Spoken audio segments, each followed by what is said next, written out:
আপনাদের যদি Facebook ID যদি ফেসবুক কর্তৃপক্ষ লক করে দেয় তাহলে আপনারা কিভাবে লকটা খুলবেন সেটা আজকে আমি আপনাদেরকে জানাবো।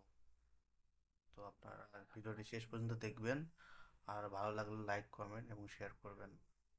চলেন আমরা ভিডিওটা শুরু করি। তো প্রথমে আমরা ফেসবুক ওপেন করব। ফেসবুক ওপেন করার পর প্রথমে যদি না আসে আমরা একটা রিফ্রেশ মারবো। তো এই দেখেন অপশনটি চলে আসছেন। এখন আমরা গেট স্টার্টে ক্লিক করব।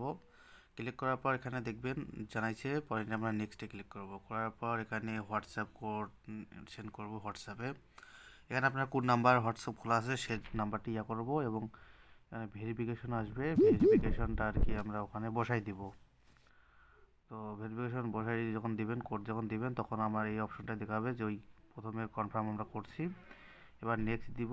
নেক্সট দিয়ে আমাদের এখানে দেখাবে যে আমাদের কী কী কন্ট্যাক্টস অ্যাড করা আছে। সেগুলো যদি ঠিক থাকে তাহলে এখান থেকে আপনারা দিবেন ডন্ট রিমুভ এনিথিং, আর যদি কিছু হ্যাকার অ্যাড করে থাকে তাহলে আপনারা রিমুভ করে দিবেন। তারপর এখানে আপনার কন্ট্যাক্ট ডিটেল দেখাবে, তারপর ওখান থেকে ব্যাক দিবেন। সবাইকে ধন্যবাদ।